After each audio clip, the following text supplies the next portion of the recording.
November 10 is National Ayurvedic Day. In view of this Ayurvedic Day, Run for Ayurveda was organized on Sunday under the initiative of Rajya Ayush mission.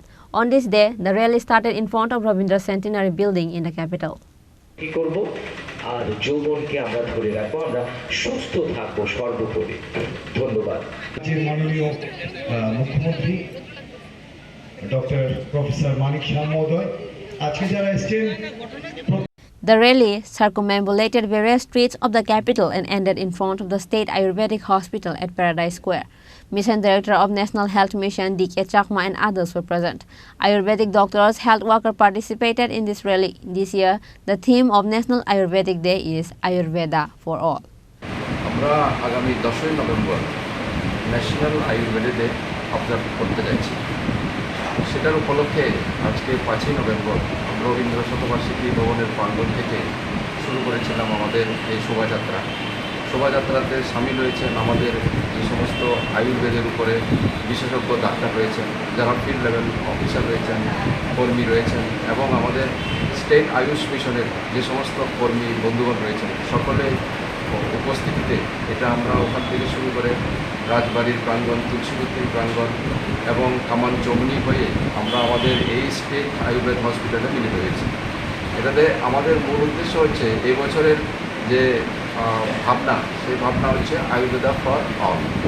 সেটাতে আমরা এবার বিশেষ করে জোর দিয়েছি যারা কৃষক বন্ধু রয়েছেন, যারা স্টুডেন্ট রয়েছেন।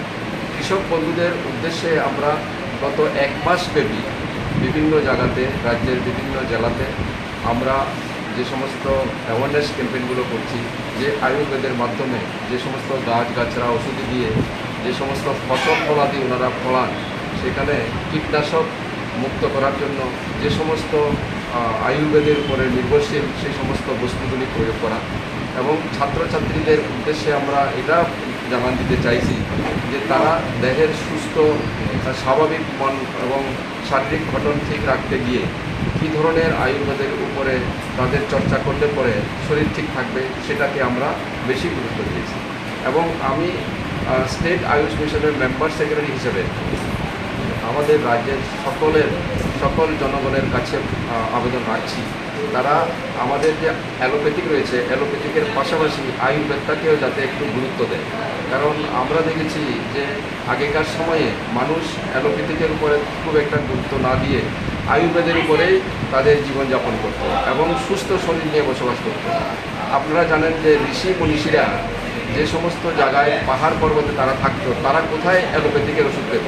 তারা আয়ুর্বেদিকের উপরে নির্ভর করে তাদের যে দীর্ঘায়ু শতায়ু তারা লাভ করেছে। তো আমি মনে করি যে আমরাও যদি এই আয়ুর্বেদকে আরও একটু যদি প্রসার ঘটাতে পারি রাজ্যে এবং আমাদের ভারতবর্ষে তথা বিশ্বেও যদি আমরা যদি এটাকে একটু প্রচলনটা করাতে পারি, আরও ভালো হবে এবং মানব সভ্যতার আরও বিকাশ ঘটবে বলে আমি মনে করি। আমি মিডিয়ার মাধ্যমে আপনাদের মিডিয়া বন্ধুদের সকলকে ধন্যবাদ জানাই। ওনারা আমাদের আহ্বানে সাড়া দিয়ে ওনারাও আমাদের সঙ্গে পদযাত্রায় সামিল হয়েছেন এবং রবীন্দ্র ভবন প্রাঙ্গণ থেকে স্টেট আয়ুর্বেদ হসপিটাল পর্যন্ত যে 1.5 কিলোমিটার আনুমানিক রাস্তা, এটাও তারা অতিক্রম করেছেন। আমি সকলকে ধন্যবাদ জানাচ্ছি যারা এখানে আমাদের সঙ্গে যুক্ত হয়েছেন, সকল অংশের মানুষ যেভাবে স্বতঃস্ফূর্তভাবে এসে আজকে আমাদের এই আয়ুর্বেদ দিবস উপলক্ষে যে একটা ছোট্ট শোভাযাত্রা, সেটাকে সাকসেস করার জন্য। আপনি বলছেন আয়ুর্বেদকে প্রাধান্য দেওয়ার জন্য, দেখা যাচ্ছে অন্যদিকে আয়ুর্বেদের মানে হসপিটালে সিটের সংখ্যা অনেকটাই কম, ঠিক আছে? সেই দিকটা কীভাবে আপনি এমডি হিসেবে দেখছেন? আমরা এখন দেখেছেন আপনারা যে এটা পুরনো বিল্ডিং, নতুন বিল্ডিংয়ে আমরা শিফট করেছি। ধীরে ধীরে আমরা এটাকে প্রসার ঘটানোর জন্য বিভিন্ন হেলথ অ্যান্ড ওয়েলনেস সেন্টারেও আজকে বলতে পারি যে ত্রিপুরা রাজ্যে টোটাল 37টি হেলথ অ্যান্ড ওয়েলনেস সেন্টারেও আয়ুর্বেদের উপরে আমরা আমাদের ডাক্তার এবং যারা কর্মী রয়েছেন, স্বাস্থ্যকর্মী, তাদেরকে আমরা পোস্টিং দিতে পেরেছি। আগামী দিনে সেটাকে আরও আমাদের যতটা আছে ওয়েলনেস সেন্টার, সব জায়গাতে যাতে আমরা কিছু না কিছু একটা অংশ আমাদের স্টাফকে দিয়ে পরিচালনা করা যায়, সেটার জন্য আমরা চিন্তাভাবনা রাখছি। এবং আপনার যেটা প্রশ্ন যে স্টেট আয়ুর্বেদিক হসপিটালেও যে বেডের সংখ্যা রয়েছে, সেটা বাড়ানোর ক্ষেত্রেও আমরা প্রয়াস নেওয়ার চেষ্টা করব। জাতীয় আয়ুষ মিশনের কাছে আমরা আবেদন রাখব যাতে তারা আমাদেরকে আরও আর্থিকভাবে সাহায্য করে এবং রাজ্যে আরও বিভিন্ন প্রান্তে বিভিন্ন ডিস্ট্রিক্টে যাতে আয়ুর্বেদ হসপিটাল খোলা যায় তার জন্য আমরা চেষ্টা করি। Reported by Pranav from Agartala, Chini Khorang.